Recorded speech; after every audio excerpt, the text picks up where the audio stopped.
Over to you, Bob. Good evening, everybody. Good evening, everybody. Welcome to this broadcast brought to you by the Spiritist Society of Bournemouth and Poole Christian Spiritualist Church. I'm Bob Williams from the Society, and I'm standing in tonight for Fabrizio, our usual presenter, who's away on holiday. We are very, very pleased to have with us tonight Roberto Watanabe, Roberto Watanabe, who is from the Spiritist Federation of Sao Paulo in Brazil. He is a very, very distinguished Spiritist in Brazil. He is, by training, a man who knows a lot about business studies, but also he has tremendous expertise in psychoanalysis and philosophy. We're very pleased tonight that he will speak to us on the subject of the structure of our personality, a very interesting topic for us to listen to and hopefully to ask questions. There will be an opportunity at the end of Roberto's talk to ask questions, and I hope you will take part in that process. It's usually very, very fruitful. But before I hand over to Roberto, let's go to Lawrence Saville, who will this evening conduct our prayers. Before I hand over to Roberto. Thank you, Bob. Thank you, and welcome everybody to another of our joint collaboration nights. If you could just take this time, please, ladies and gents, just to still the mind, to draw in those thoughts away from the outside world for this short time, to connect with that image and that thread of the divine which runs through all of creation. Join together in thanks and in harmony. That no matter how hard this road it is that we travel, no matter how many things that come in our pathways, we are safe and secure in the knowledge that all things are meant to be. Things that come into our life are there to help us to grow and to enrich that spirit within. So we should never live in fear. We should never live hiding away, but we should always stand in the light, bravely taking on all that comes our way, no matter what our thoughts and our constructs of the energy in which they present themselves. They are there to help us to grow and nurture that spirit within, and join as one on that path to perfection, for which is intended for all things. We now place this evening in unloving care and keeping, and we know that in this new way, where we can now reach out across the world, although we are divided by space, we all reside under the one sky, on the same planet, and part of the same race. So let us now join together in this exploration, this inquisition into understanding those spiritual aspects of our everyday lives. Amen.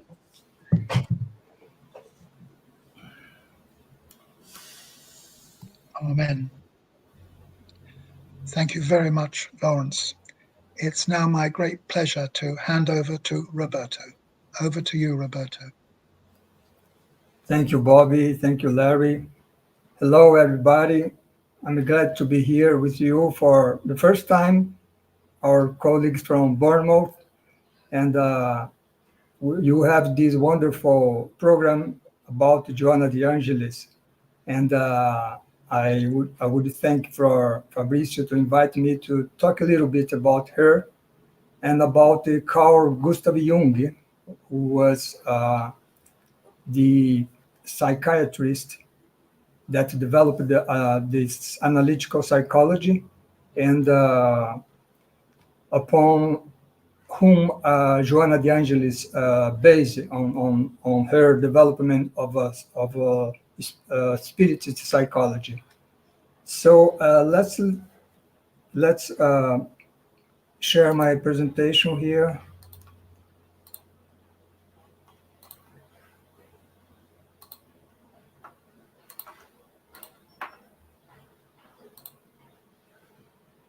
Is that okay, Bobby?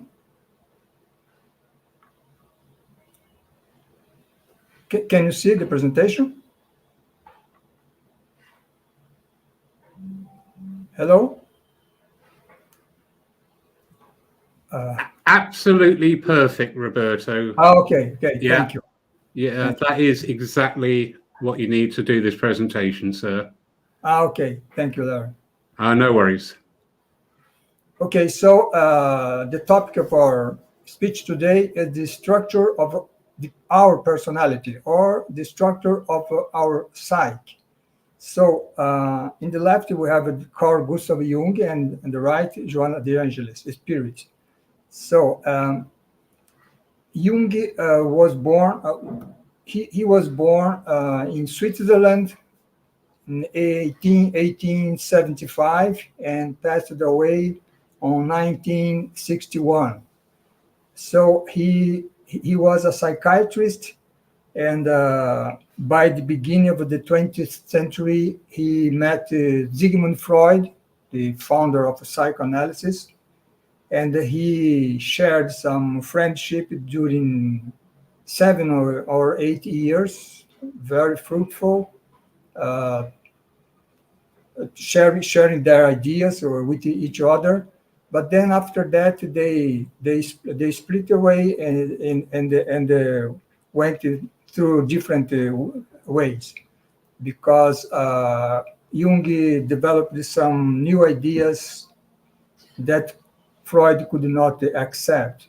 For example, the concept of a collective unconscious that we are going to see today. And so after that, Jung developed his own psychology approach, which he called analytical psychology. So we are going to see today just a part of his psychology, right? Because when you study the psyche or the personality, you can have a structural approach to see what are the components of our psyche. Is that we are going to see today. But you also can study from the point of view of the dynamics of our psyche, the psychic energy that Jung said that flow inside our mind. And you can also study our personality from the point of view of the development through our life and our lives. And so that there is many approaches you can study, right? But today we are going to focus on the structure.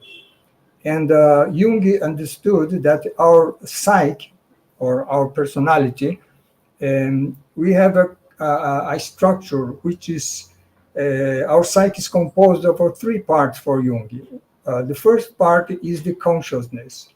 So if we remind of Freud ideas on our psyche, he used to say that our psyche is like an iceberg, right? You have a part of the iceberg which is above the line of the sea, of the water, and that is our consciousness, right? And before the water, you have most part of the iceberg, and that Freud called what was our unconscious. So Jung divided the Freudian unconscious in 2 parts: a personal unconscious and collective unconscious.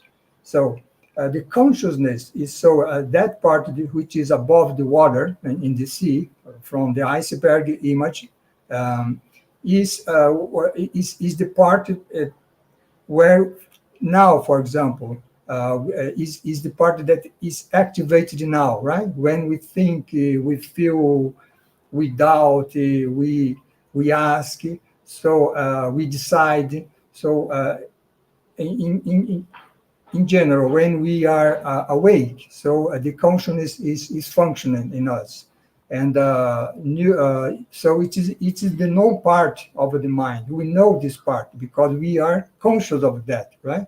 And in the center of the consciousness is the ego, Jung says. So Freud said the same, right? So this is the part that we know, but we have our psyche. We have in us a big part of our psyche that we don't know. So that was the discovery from Freud, right? And Jung followed him on that. So that unconscious part, and Jung divided it in personal and collective. Personal unconscious is that part, and that it is basically two parts. For example, our memory. We know a lot of things, but this lot of things that we know is not in our consciousness now, right? But if someone asks, for example, well, what is the name? What was the name of your grandmother, for example, from your mother's side?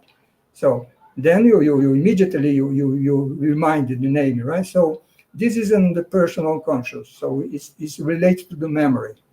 But what was more interesting to Jung is not this part of the personal conscious, but it was the part which was related to conflicts, which he called the complexes, right? So an unsolved problem, for example, a moral issue, a trauma that we had, for example, in our childhood. So some things that make us suffer, the ego try to reject that, and then that remain on our unconscious. So in there they form these complexes that Jung says, right? So we are going to see some concrete examples in a few slides.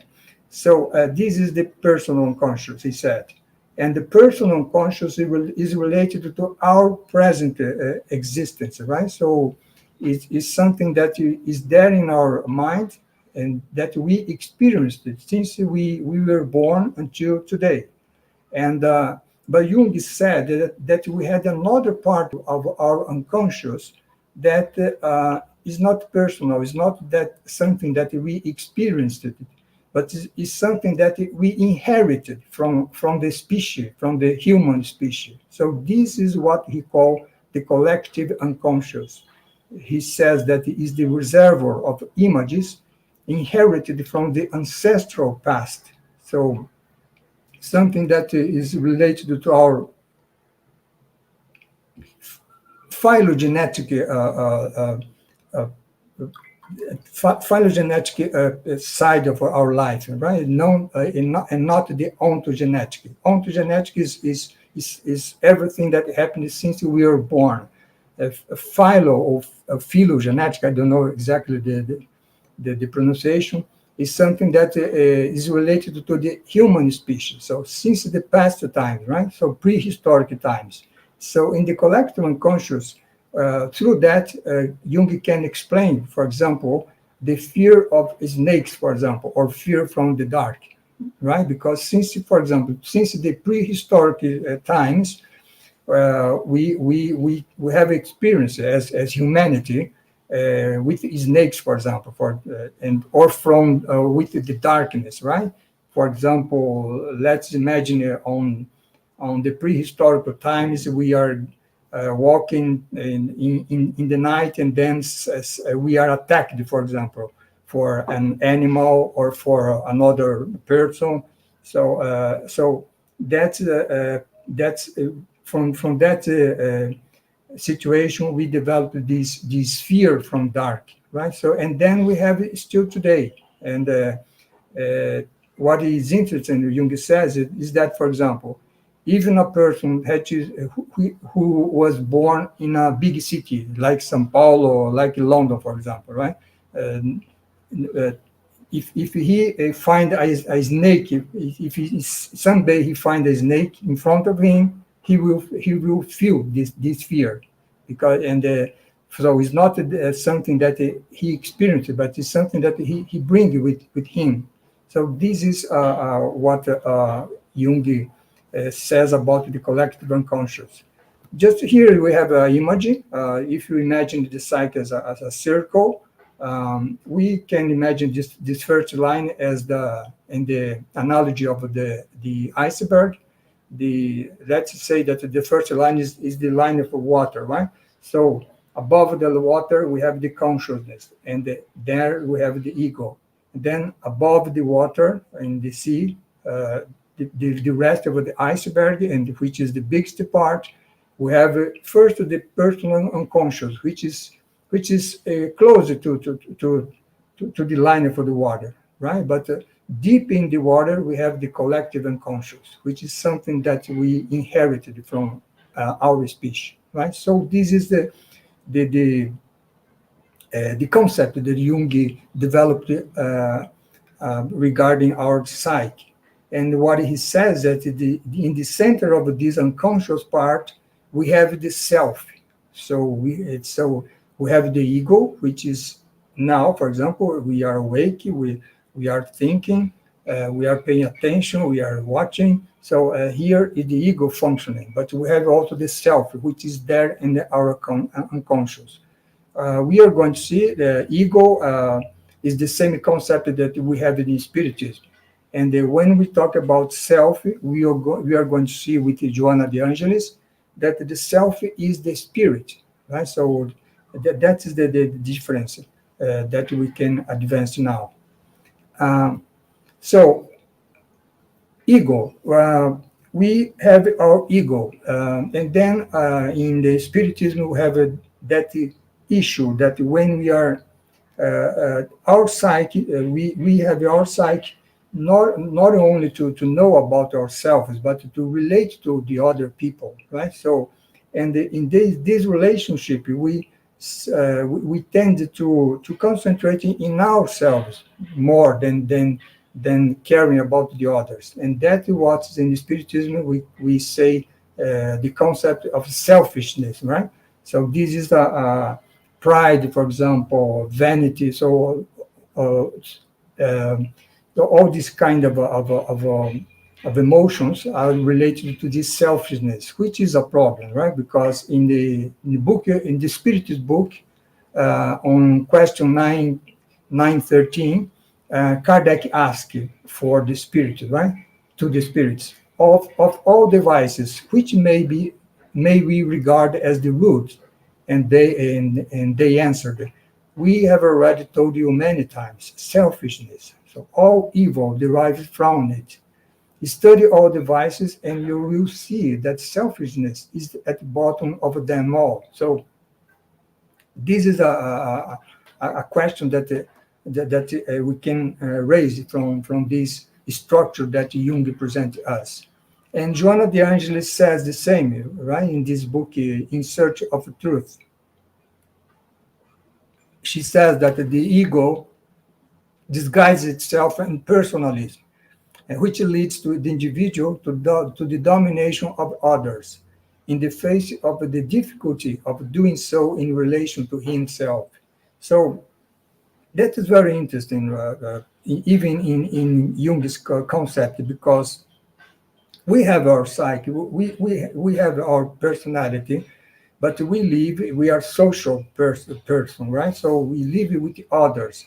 And then the question is how we relate to these others, right? To the neighbors, as Jesus said.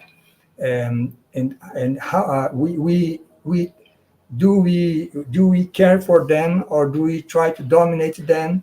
And that's what Joanna de Angelis is saying here, right? Because in many times we can't dominate, for example, our imperfections, and then we will see later, and then we project these imperfections that we have in other people, right? And then we see in other people what actually is in ourselves. So we are going to see this a little bit later, right? So ego we have these issues to discuss. And then in the personal unconscious, we have the complexes that Jung says.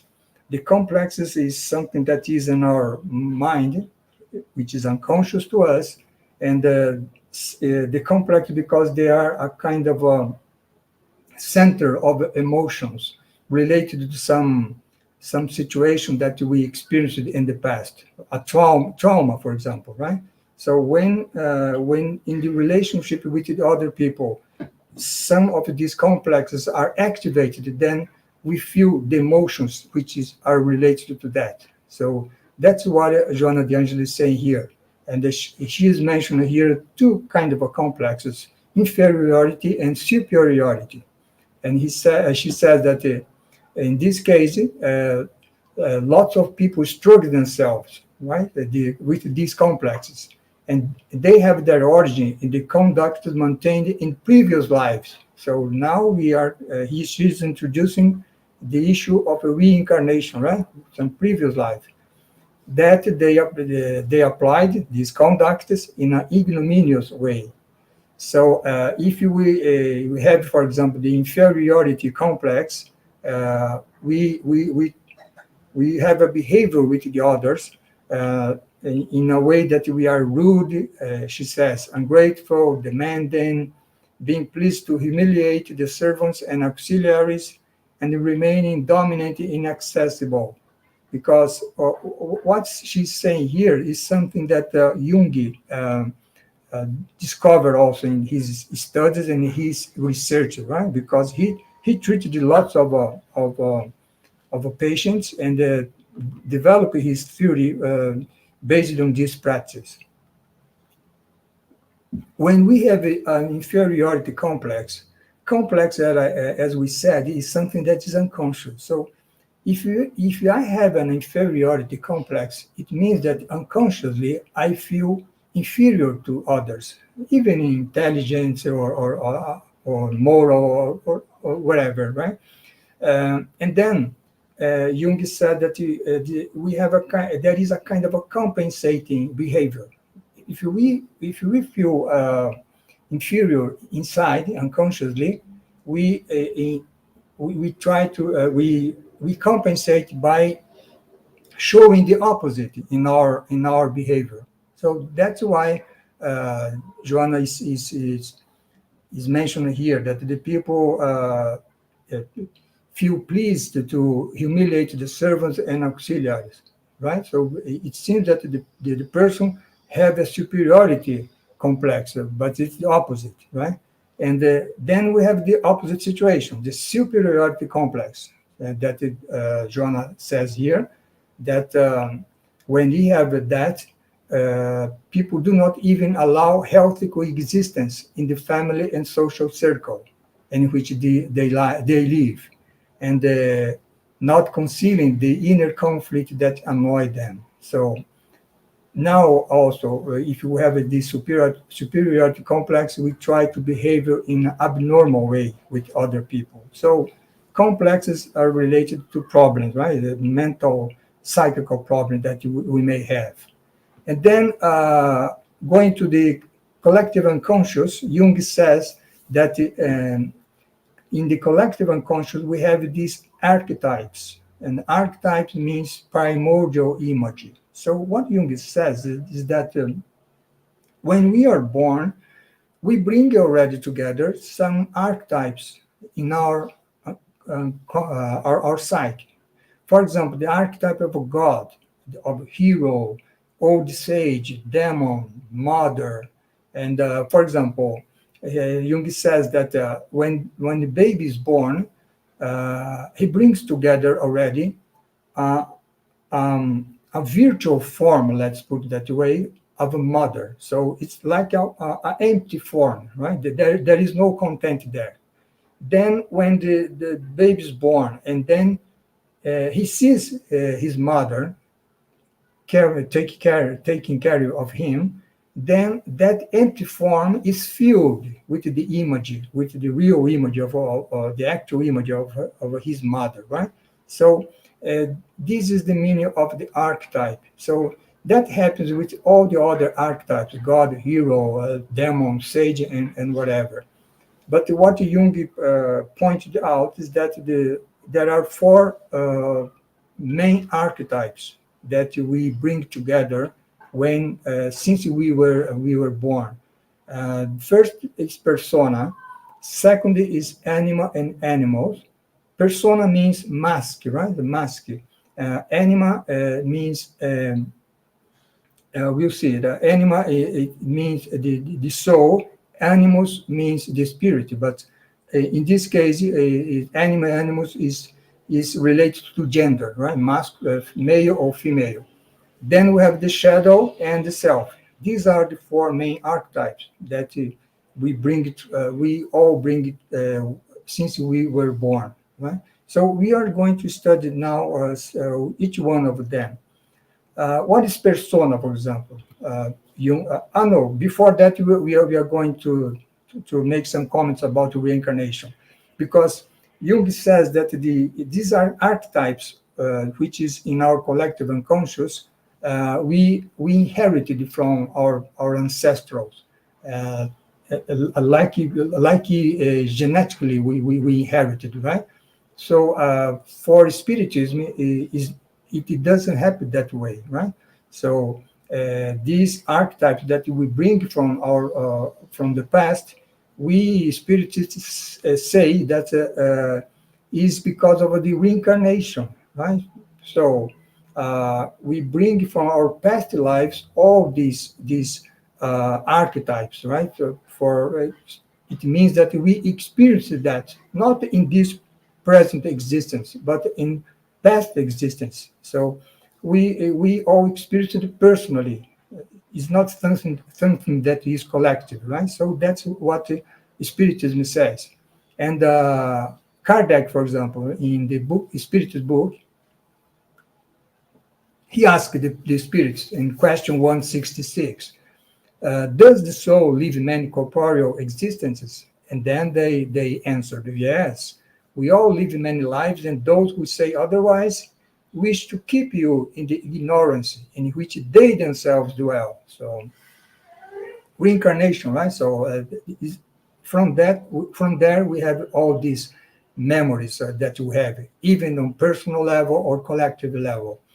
And Joanna added here in her book, Personal Triumph, we believe that this collective unconscious corresponds to the experiences carried out by each individual, so it's personal, going through the reincarnation stage. So everything that is on our psyche means that we experience that, if not in this present existence, in past existence, right? So that's the difference between Jung's concept and Spiritism concept regarding our unconscious, right? And then we're going to see here the persona archetype. Persona archetype means that persona means mask. So in the ancient Greek drama, the actors use the mask, right? Because, for example, at that time, only men could acting on a play, acting on a play. So if there was a woman, for example, acting there, or acting a woman personage, that would be played by a man. So he should use a mask, right, with a female appearance. So persona means mask, and so it allows the composition of a character. So what Jung says, that we bring this together since we are born, and we develop these masks to have in our social interaction with other people, right? Because, for example, we play many roles, many roles in our life, right? We play the role of a teacher, for example, of a father, of a manager, so of a friend, so of a son, or a daughter. So we play these roles, and this is important for our lives.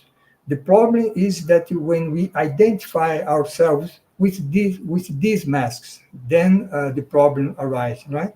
So that's why Jung says that persona can be harmful if we stick excessively on it.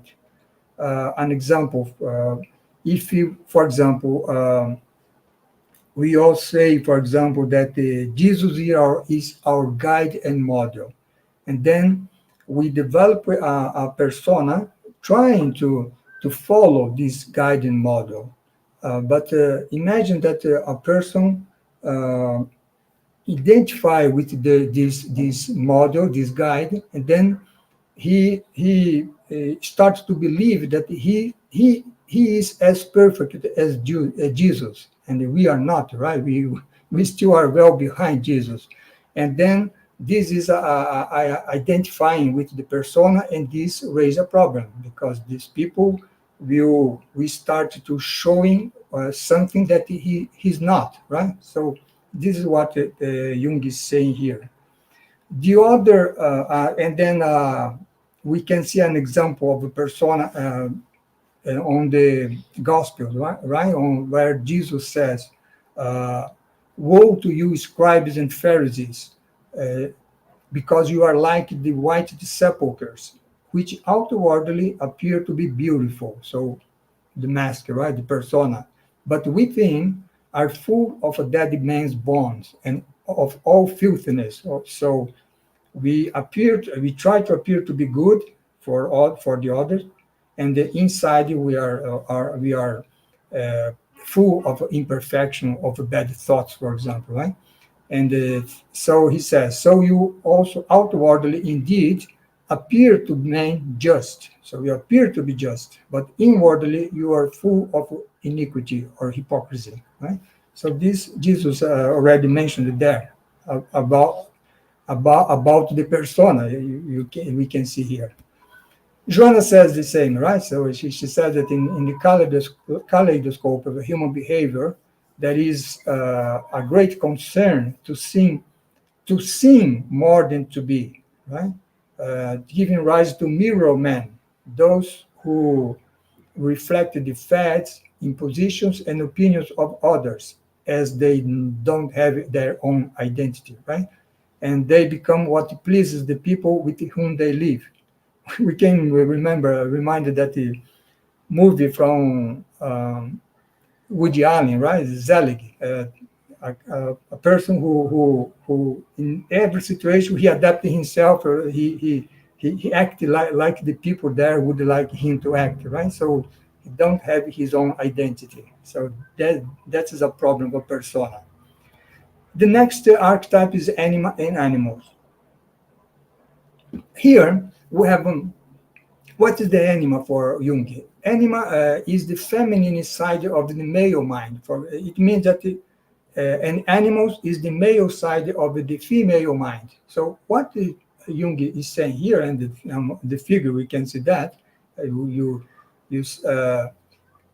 he means that we, for example, if we are a man, we have consciously, right? In a consciousness, we are a man. So in our unconscious, we have an archetype of anima. So is a feminine side, a female side in our unconscious. And the opposite happens with a woman, right? A woman, she shows outwardly as a woman, but inside she has this archetype, which is have a male side. So what Jung says is that we have this because through the generation, through our life or as humanity, men always have had the relationship with the woman, right? And vice versa. And for this relationship, man develop in his unconscious some female aspects, and the woman some male aspects. So, and the question here is to have a balanced personality. So this allows this expression of the two sides in consciousness and behavior. What Jung is saying here, for example, you see that, for example, in the Western world, men are educated to be macho men, right? So they are a boy raised hearing boys don't cry, right? So it is repressing that female, it's animal, right? Which is the feeling that he feels he cannot show. So, and the opposite happens with the woman, right? Woman cannot, a girl cannot be so strong, so show some, let's say, be a dominant person, for example. So these kind of things actually is not good for people. That's what Jung says. So that's why he talked about the balanced personality, right? We men can show our affections, our feelings, right? The woman can also show sometimes has very strong will, for example. There is no problem with that. So that's what Jung is saying here.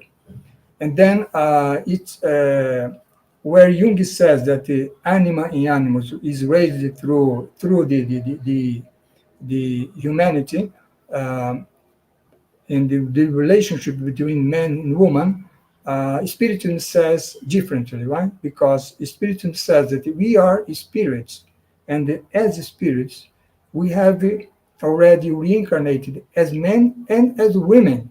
So we have the experience on the two genders and the two sexes. So that's what Kardec's asking here in question 201, right? Can a spirit who was animated the body of a man animated the body of a woman in a new existence and vice versa? And the answer is yes, since the same spirit can animate both male and female bodies. So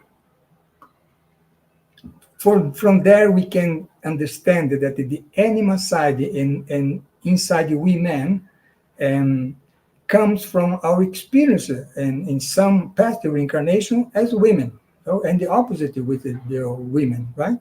And Joanna says that the behavior experienced in each anatomy and sexual function will answer for the animal's archetype, which is just what I just said, right? So this is the animal and animals. And then we have another archetype, which is the shadow, right? So shadow is an archetype that contain a greater amount of animal nature, Jung says. It needs to be domesticated. So shadow is the dark side of our psyche that we don't want to show to others, right? So we hide inside our unconscious. So the classic example of this is that the book of Robert Louis Stevenson, The Strange Case of Dr. Jekyll and Mr. Hyde, right? Which is this picture here. The man here on the left is Dr. Jekyll, and on the right, his shadow is Mr. Hyde. So the story says that Dr. Jekyll was a scientist, he developed a potion, and when he drank that potion, he could split his evil part, right?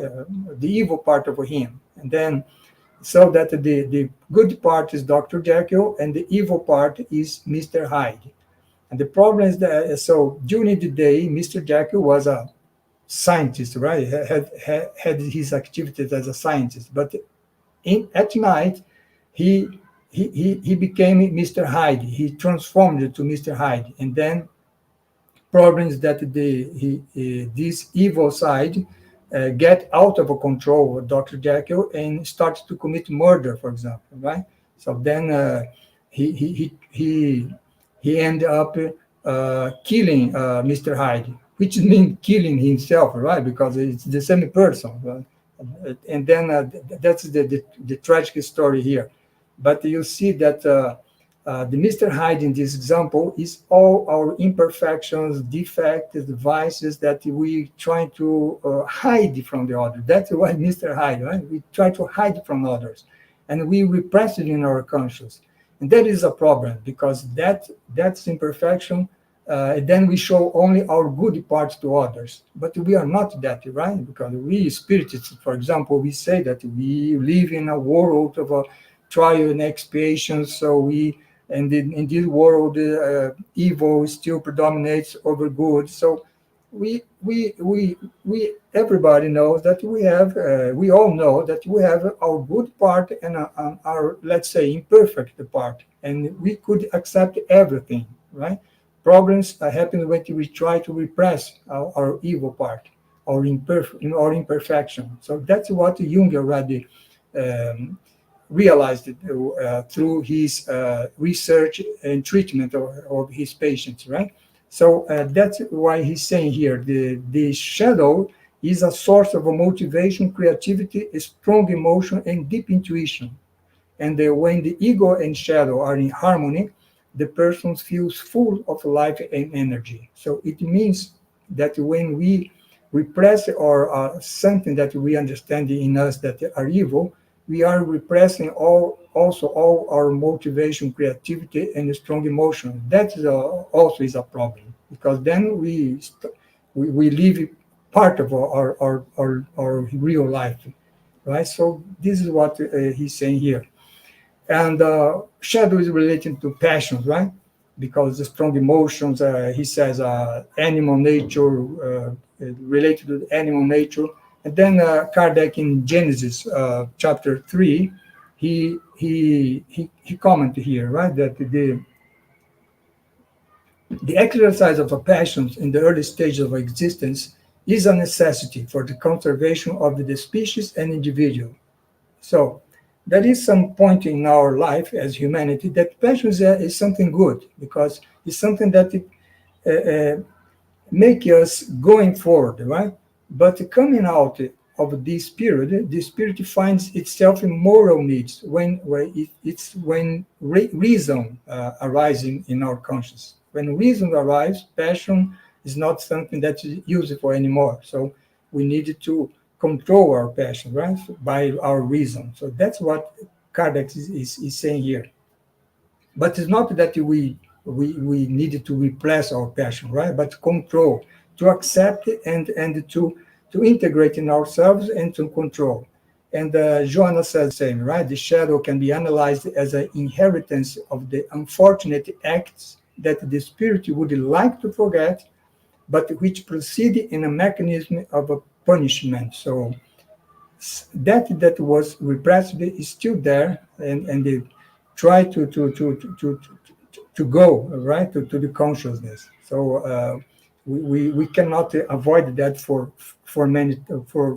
a long time. And then Jesus also talked about that, because when we have our imperfection and we don't accept in ourselves, then we tend to project it to others. So if you are, for example, if I am an envy person, but I cannot accept that, then I project it to somebody else, and then I start to say that person is envious, but actually I'm pointed to myself, because I am, right? I just project in him something that is in me. That is what Jesus is saying here in this passage of Matthew, right? The Gospel of Matthew. How is that you see a speck in your brother's eye, but you do not see the plank in your own? Right? You first take the plank out of your own eye, and then you will be able to take the speck of your brother's eye. So, and this is the situation here, the projection of the shadow of our imperfection.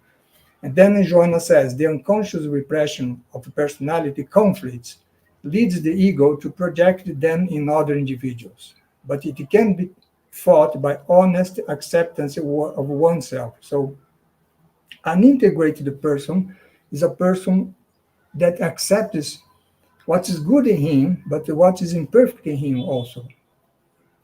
It's important to start from this solid base, to develop then the virtues that we say in Spiritism, and to control our vices or defects or imperfections, right? So this is what is being said here.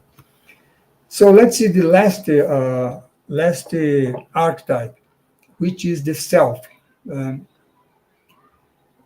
The self is represented by a mandala, this figure here, right, from the Indian philosophy.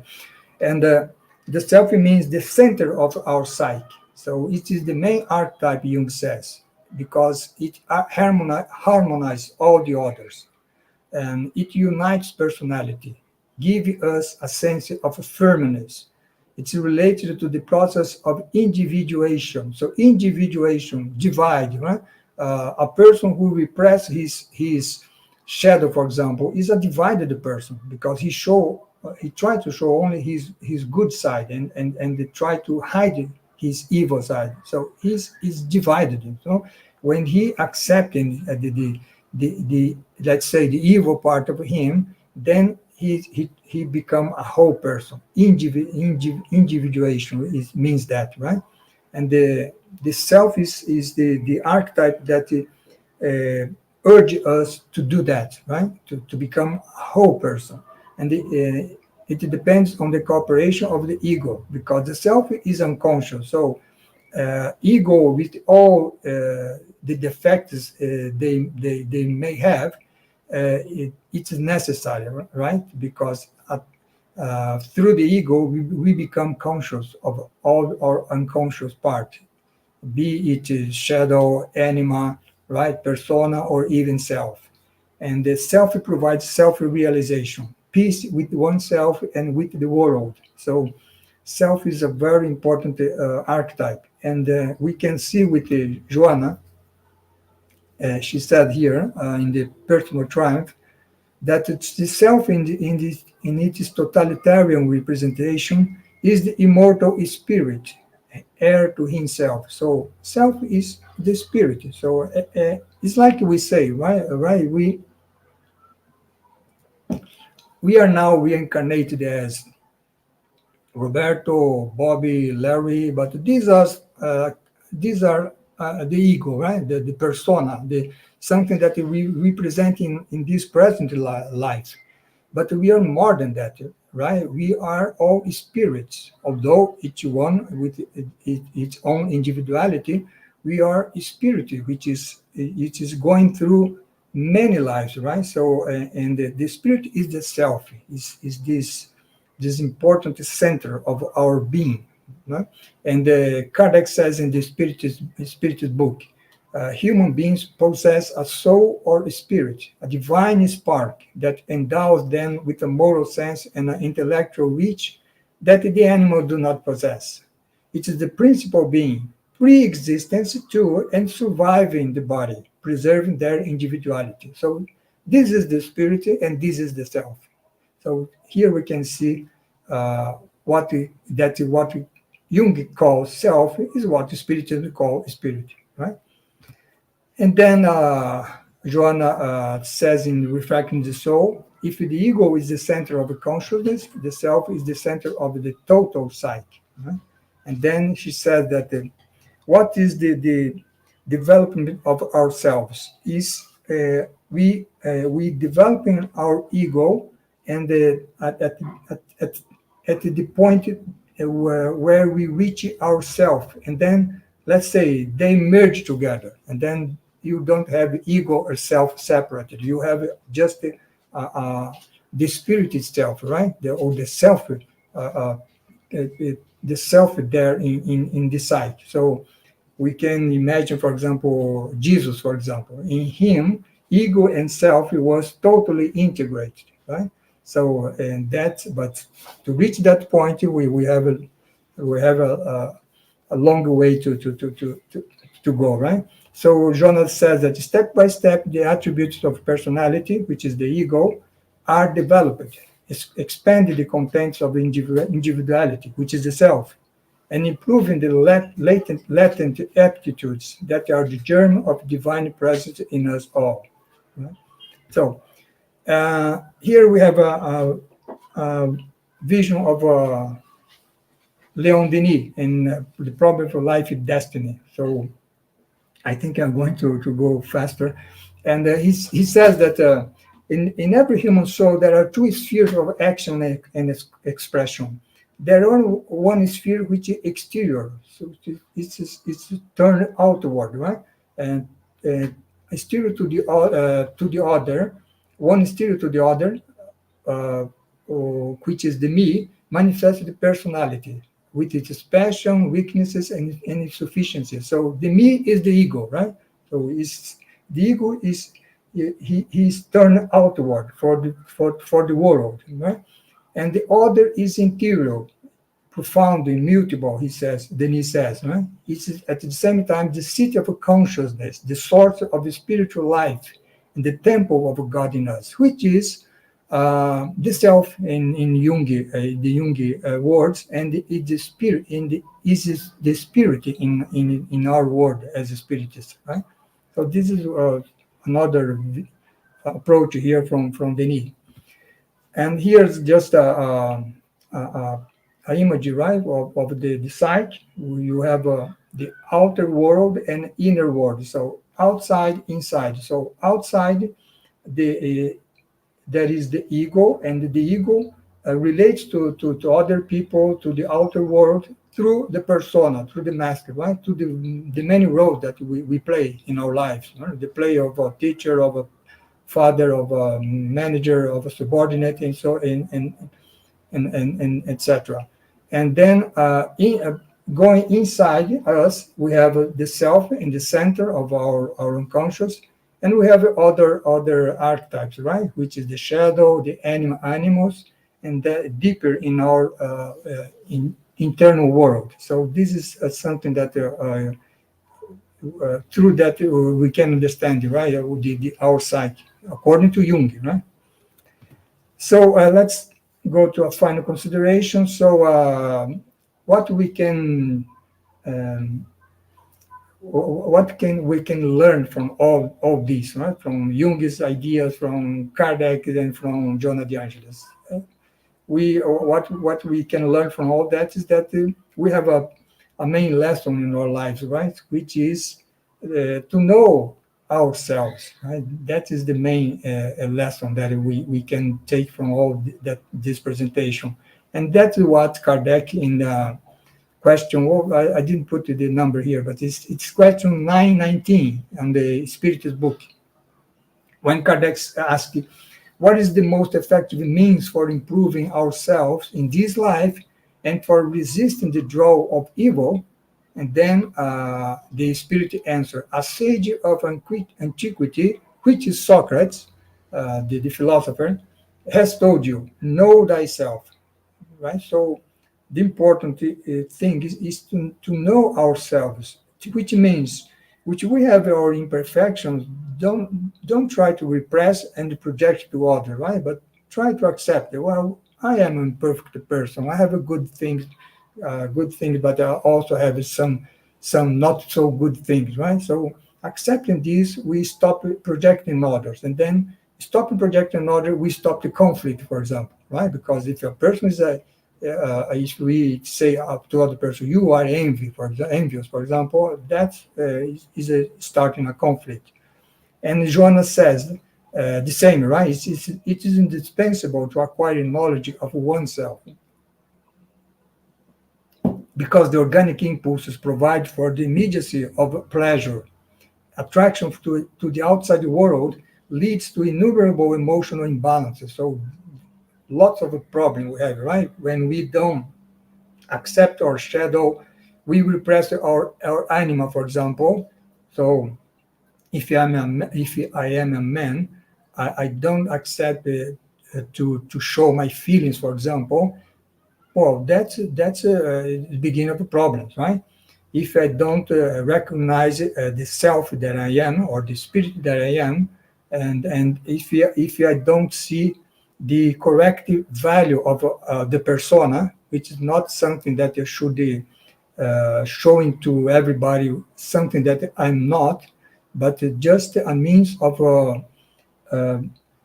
improving my relationship to others. So if I can understand all that, then I can develop this what Jung called the individuation process, right? So to integrate myself in as far as I can in my total psyche. So that is mental health, and that's, again, Jesus was the best example from us, right? And then so Joanna says in the self-discovery in this book, she says the kingdom of light is internal, and it is imperative to penetrate it so that the darkness of ignorance does not prevail. Jesus says the same, right, in the Gospel of Matthew. If your eyes are good, your whole body will be bright. But if your eyes are evil, then your whole body will be dark. So it's the same, right? So it's interesting to see how a good psychologist Jesus was, right? And then she added, becoming more and more internalized without losing contact with the physical and social world is the proposal for the encounter with the legitimate values of existence. What she's saying here is that we must know ourselves. We must internalize to know ourselves, to know, to reach our that many things that are in our unconscious. But we cannot forget about the social world, right? Because we are in constant contact with others. So it's a very dynamic process here. So that's what mainly what I would like to bring today. Sorry, I was a little bit long in my presentation. Here, just an idea of the books that I researched, right? Leon Denis, that I mentioned. There are many books of Joana de Angelis, The Spirit, right? Divaldo Franco here is the medium that psychographic these books, from whose author was Joana de Angelis. Here we have a very interesting book about the Jungian psychology, and then the Kardec and the New Testament, the Gospel from St. Matthew. So thank you for your patience. And now I'm open to any question or comments you may have. Well, thank you so much, Roberto. That was fascinating. You didn't take too long at all. I could have done with more. Most interesting that the Gospels, which record Jesus's teaching, line up so well with the other teachings that you were bringing to our attention. And there's a lot of harmony, and therefore I think a lot of truth in each of what those writings are saying to us. I found it fascinating. I would encourage our viewers and listeners to post questions, because this is your opportunity to ask Roberto any issue that's come to your mind, or anything you didn't understand or would like more information on. One thought that came to my mind is our personal accountability for our unconscious self. It's all very well to want to improve ourselves for those things we're aware of, but what handle do we get? What control can we seek to have to improve ourselves for those unconscious parts of our personality which are harmful to us? Well, what's important here, Bobby, for example, in the Jung's work, he tried to fix those kind of things, question that like this that you raised here, through the treatment of his patients, and applying his the theories that he developed, and that we just saw part of that today. But we have our Spiritist doctrine, and then we have a lot of lessons that we may learn, and through that lessons, especially from which is on the Gospel according to Spiritism, for example, but also in the Spiritist book, I think we can have there the guidelines where we can work on all these issues, right? Because you see that all this theoretical issue of a shadow, for example, at the end is a matter of accepting our imperfections, right? So that is not easy. It's not easy to practice. It's easy to say, but not easy to practice. But I think that it demands an honesty from ourselves to ourselves, right? And to accept, well, I have some virtues, but I also have some imperfections, and then recognize that, right? I think, for example, when we are in constant relationship with other people, and in this relationship we have some good moments, like here now, for example. So we are new friends, and that is very good to feel. But also we have a conflict with the other person, right? Even in our work in the Spiritist center, right? So in all these conflicts that may arise, we tend also to see where the other part failed, right? And we don't see where we failed on that conflict. So if you try to separate the thing and try to see what is my part of this conflict, what is my responsibility on that, or which part I am accountable for, and then I start to get conscious, because the key word here is consciousness, right? So we must become conscious of what we do, even good or evil, right? So, and I think that the Spiritist doctrine give many guidelines to reach that goal. Let's put it that way. Yes. I don't know if I answered Well, your acceptance of our weaknesses doesn't mean that we're on a path of no correction. It means that we don't beat ourselves up over it, primarily, but we seek to improve ourselves. I beg your pardon about it. Accepting is the beginning of improving. Yeah. Is that, would you agree with that? Yeah. Because, for example, I'm sorry, I was saying accepting our weaknesses is not saying that we're going to run with them. We're going to attempt to change them. Yes. Yeah. By accepting, you can change. If you don't accept, you cannot change, because it's not in our consciousness, right? We are not conscious of that. I think it's that way. I think, for example, even the Spiritist doctrine, I am mentioning Spiritism, but I can mention spiritualism as general, right? Any religion, any belief, any spiritualist beliefs. We have some guides, some example, like we say, Jesus as a guide model, and so in Buddhism we have the Buddha and so on. And then I think there a danger that we identify with these models, and then we start to acting like we were as perfect as they are, and we are not. Huh? And then when we do that, we start to criticize. Wow, you are doing bad. So you see, this is the problem of persona that Jung says. He says, for example, if is a religion person identify with the archetype of a God, for example, he starts to criticize everybody. He sees evil in everywhere and everybody. So that is a problem, right? Because that's not real, huh?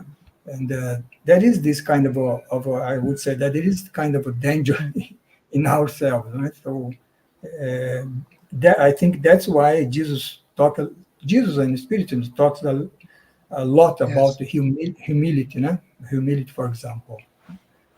We must be humble. So I think. Yes. We had a question come in earlier on from Gabrielle. Yeah, if I could just find it. Gabrielle, where are you? There we go. And Gabrielle's asking, could we blame any part of us, I mean ego, subconscious, etc., for some of our bad habits, manner of living, instead of our spirit? Not actually, Gabriel. Thank you for your question, because we talked about the ego, but behind the ego is the spirit, right? Because this is something that is interesting also, because we try to think that we are this person incarnate now, right? So try to think like this, that I am a man, that I am a Brazilian, that I have this profession. So this is concentrated on the ego, and we forget that we are a spirit living this incarnation, right? So the ego lived by himself can do lots of wrong things, let's put it that way. But at the end, it's the spirit that is doing that, because actually this spirit that forget about himself, right? Or doesn't know about himself, who he really or she really is, right? So that's something that the spiritualism and the spiritism try to raise in our mind, right, in our consciousness, to have this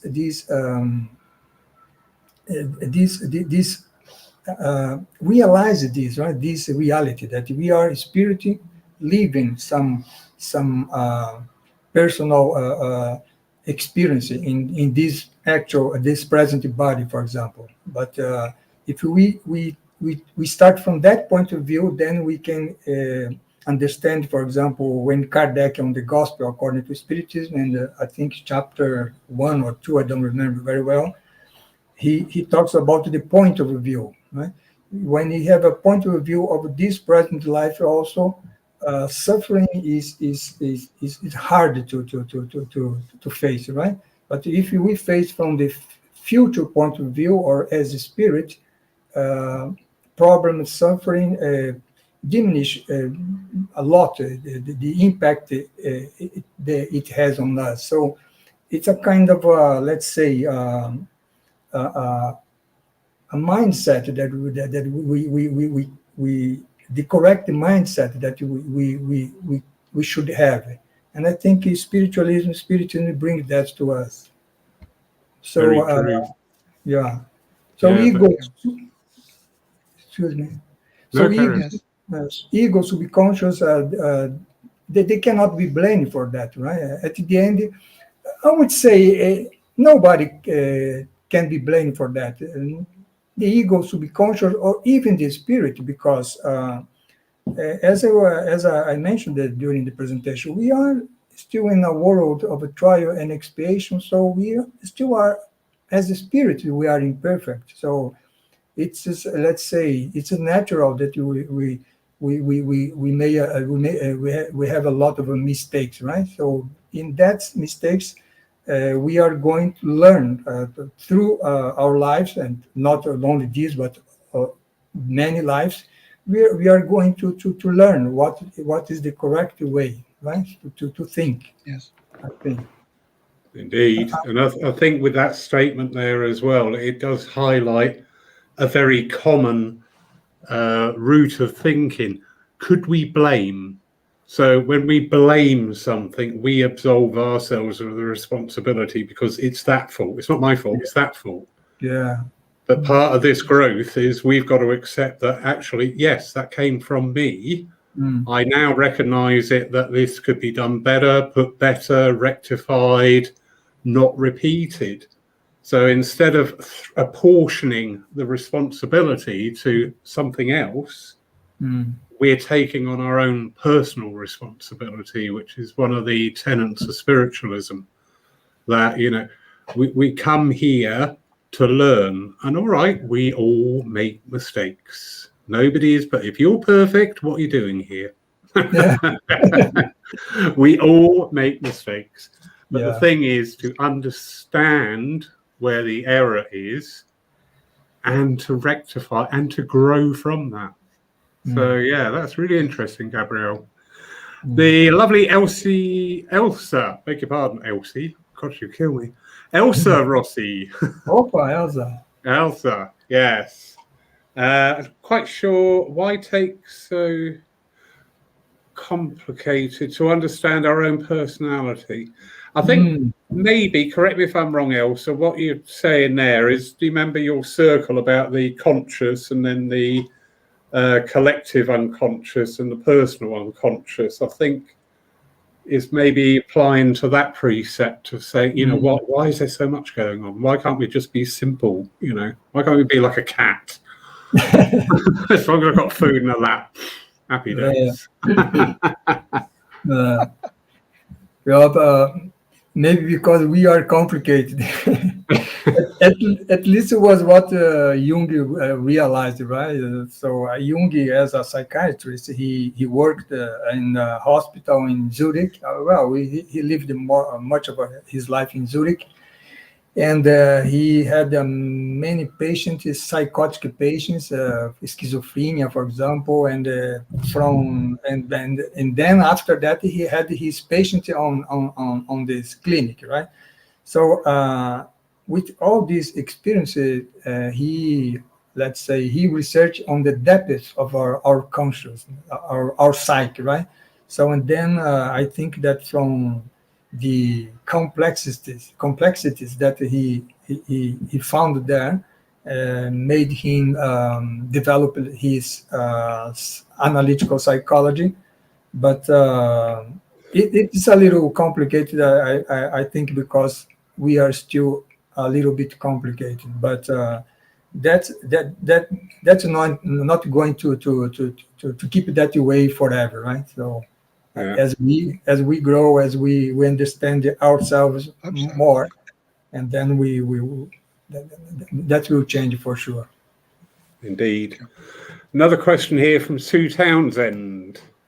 She's asking, do you feel that eventually it is possible to dissolve the ego through self-realization and begin to live as our authentic self?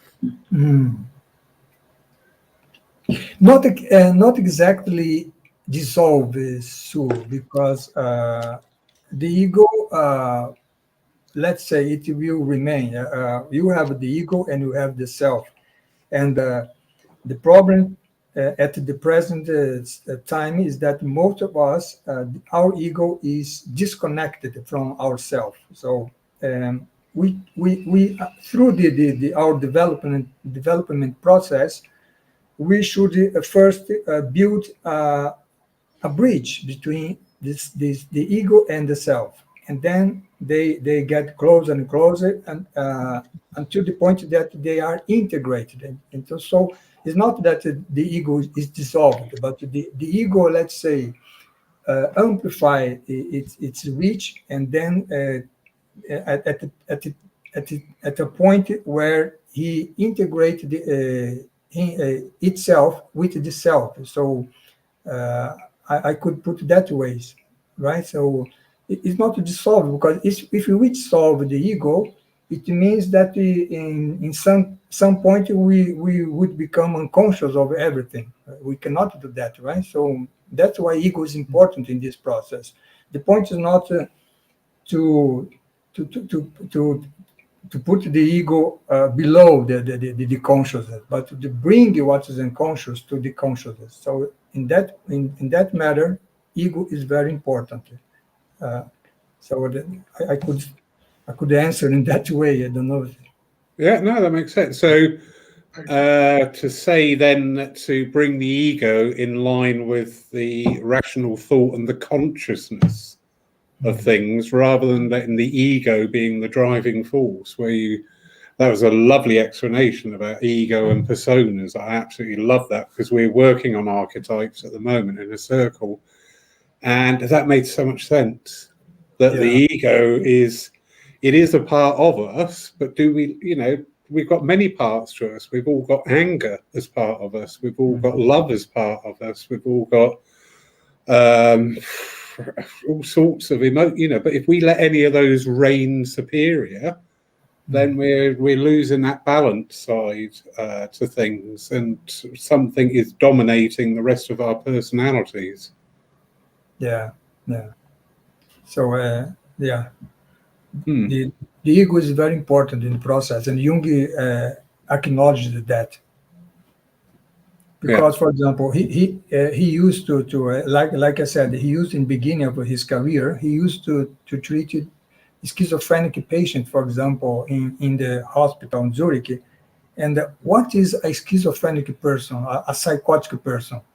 is a Well, person. we've had some very, very interesting questions there. Yeah. Okay.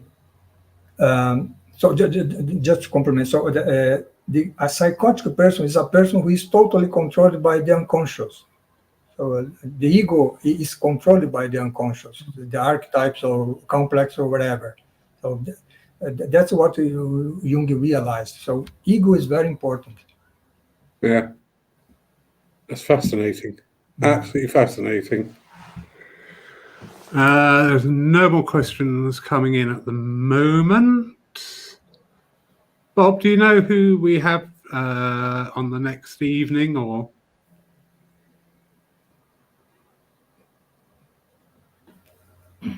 Bob, do you know who we have on our next evening together or not? I'm afraid I don't have that information. I'm a very poor substitute this evening for Be Fabrizio. psychic. Pluck a name. I'm afraid my ego won't allow me to be so proud. Oh, very droll. Gabrielle was just saying thank you there for the answer. Wonderful, wonderful, wonderful. And I think Sue's added a further question. So Sue again is asking, does self-realization reveal that we are consciousness having an experience as spirit in human form? Yeah, exactly. So yeah, exactly that. Yeah. The ideal situation would be if we thought as spirits. We are having an ego, let's say, experience, right? And not the opposite. So, and when we think, act, live as a spirit, then we have this, what you call the self-realization, which Jung is, said individuation, right? So an undivided person. Everything is integrated in a whole.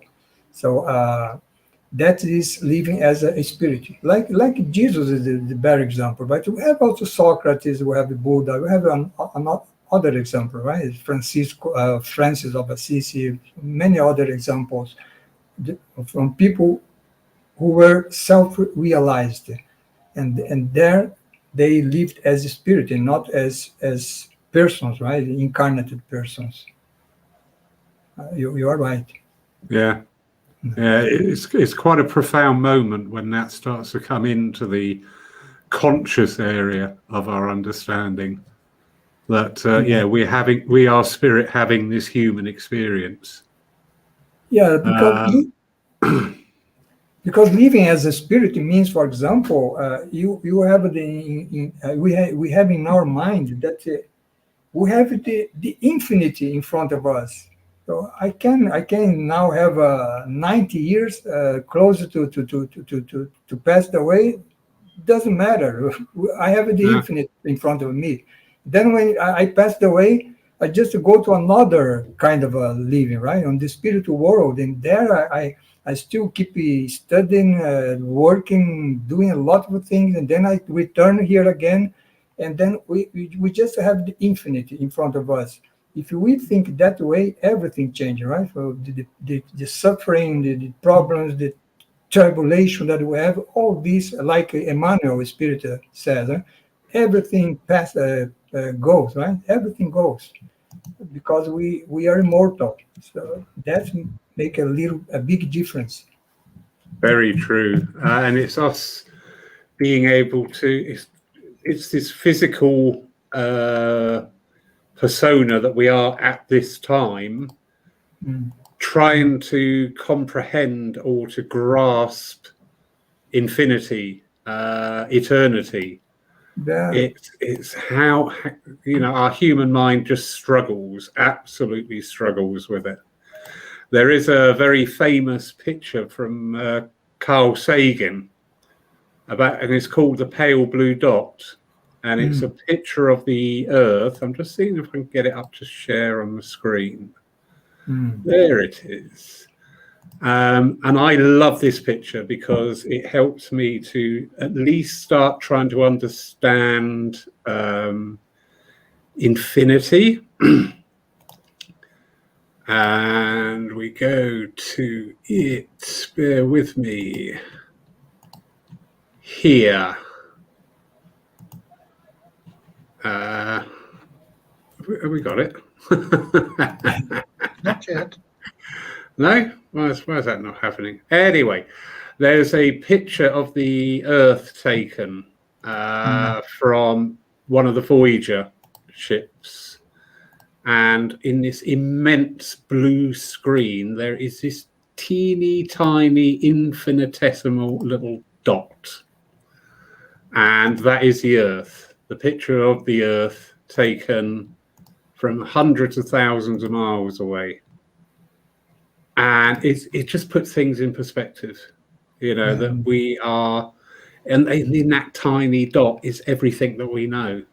But it's like seeing in the picture that's surrounding our pictures tonight, the tiniest splash of colour amongst everything else. And it does actually start to make you realise, whoa, you know, how big is everything. Anyway, that's enough of my waffling. I'll get off my soapbox now. Another question just come in from Gabrielle, and it's asking a personal question. And when will I be allowed to go to FEESP? FEESP. FEESP is our São Paulo State Spiritist Federation. Yeah. Well, Gabriel is here from Brazil then. We are going to start our activities attending to the public in beginning of October, and next year we hope we can return to normal activities if we don't have any problem with a new with COVID, for example, right? But we intended to return to our activities in the beginning of next year. But starting October, you already can go there, and we will start our spiritual assistance, and then we will assist the public. Okay. Wonderful, wonderful, wonderful. There are no more questions coming up. Yeah, I'm waiting for it as well, Elsa, and I can't get it to get up. How many years have we been doing this? I can't share my screen. I don't know why, but never mind. Gabrielle, from myself. Gabrielle, beg your pardon. Roberto, from myself. Thank you very much. I'll hand back over to Bob. All right. Thank you for this opportunity. Yeah. Thank you very much, Roberto, and thank you, Laurie, for spiritually holding my hand this evening. Very much appreciated. It's been a very, very interesting talk, and I hope very much to look at it again in a recording and to learn more and deeper about what you've pointed us towards. Thank you so much for us to take on board. Laurie, would you like to? I beg your pardon, Roberto. Thank you. I thank you for this opportunity to be here with you. Thank you. Laurie, would you like to give us a closing prayer before we close off tonight? Yeah, certainly. So once more, dear friends, let's join together, putting aside this physical time here in this plane of existence, and sensing and understanding that thread of the continuation of life, that thread which brought us into this time and will carry us out from this time and into the beyond, back into that time of the life between the lives. And we give thanks for the understandings, for the knowledge, for the wisdom that is shared here tonight. For all events such as these are there to enrich our mind and to enable us to understand better our journey and our mission here at this time. Amen. Amen. So be it. So be it. Thank you very much, everyone. Best wishes. Thank you. Good night, everybody. Good night. Good night. Good night.